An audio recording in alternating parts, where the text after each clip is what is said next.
जय हिंद। ये बहुत गंभीर मुद्दा नहीं है कि हमारे भारतीय संविधान में 22 भाग हैं या 25, क्योंकि भारतीय संविधान एक बहुत ही इम्पोर्टेंट डॉक्यूमेंट है।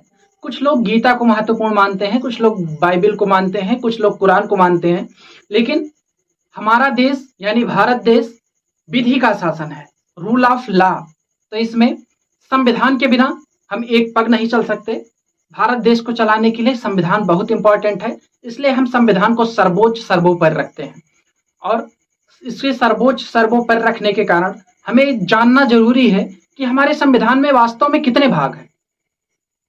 अगर हमें वन लाइनर क्वेश्चन पढ़ाया जाता है एग्जाम पॉइंट ऑफ व्यू से, तो 22 बता दिए जाते हैं कि 22 पे आप टिक लगा देना, और सही भी है। 22 पे आप टिक लगा देंगे तो गलत नहीं होगा, लेकिन जानना जरूरी है कि 22 या 25 कैसे कहा जाता है, क्यों कहा जाता है।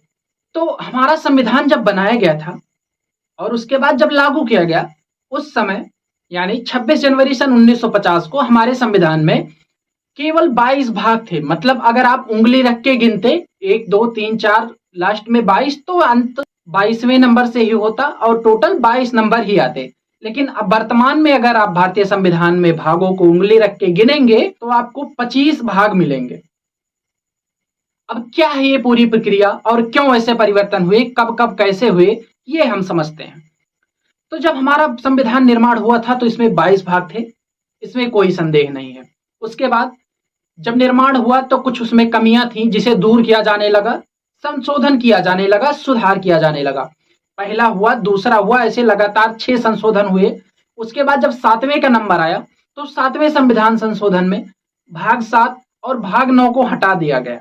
मतलब संविधान से भाग 7 और भाग 9 को हटा दिया गया, जिससे टोटल 22 भाग में से घटकर 20 भाग बचे, यानी 2 भाग हटा दिए गए। उसके बाद संशोधन होता रहा, जिस तरह से आवश्यकताएं बनी अपने हिसाब से संशोधन किया जाने लगा, और धीरे धीरे 42वें नंबर का संविधान संशोधन आ गया।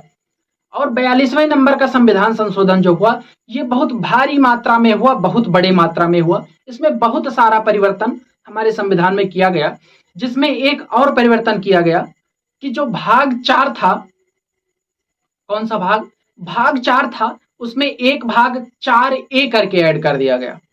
और जो भाग 14 था उसमें भी एक भाग 14A करके ऐड कर दिया गया। तो भाग 4A और भाग 14A ये 42वें संविधान संशोधन से ऐड कर दिए गए, जोड़ दिए गए, जिससे जो 22 में से 2 भाग 7वां और 9वां हटाया गया था, उसकी जगह ये ले लिए। मतलब फिर से टोटल संविधान में 22 भाग हो गए।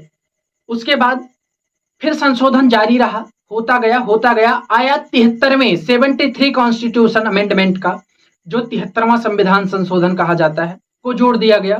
तो इस संविधान संशोधन में भाग 9 को जोड़ दिया गया, जो कि पंचायती राज से संबंधित है। पंचायती राज मतलब ग्रामीण में जो ग्राम प्रधान होते हैं, ये पंचायती राज।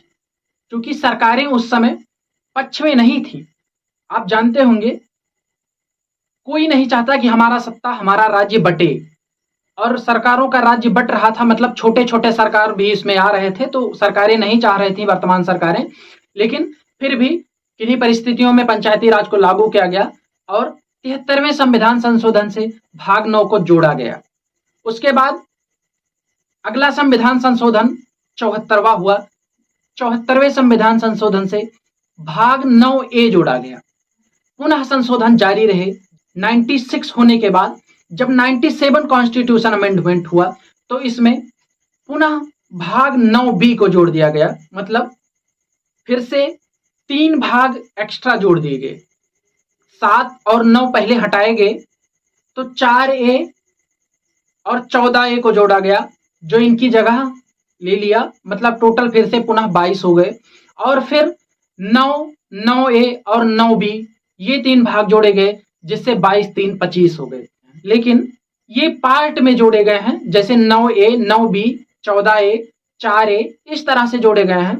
तो इन्हें गिनती में, मतलब नंबर आप गिनेंगे, काउंट करेंगे, तो अंतिम नंबर 22 ही अभी भी आएगा। वर्तमान में भी 22 भाग ही दिखेंगे। लेकिन आप गिनेंगे तो 1 2 3 4 4A, यहां तक 5 हो गए। फिर 6 7 नहीं है, 7 हटा दिया गया है। 8 9 9A 9B फिर 10, 11, 12, 13, 14, 14A, फिर 15, 16, 17, 18, 19, 20, 21, 22, टोटल 25 भाग हो गए हैं अगर आप इस तरह से काउंट करेंगे।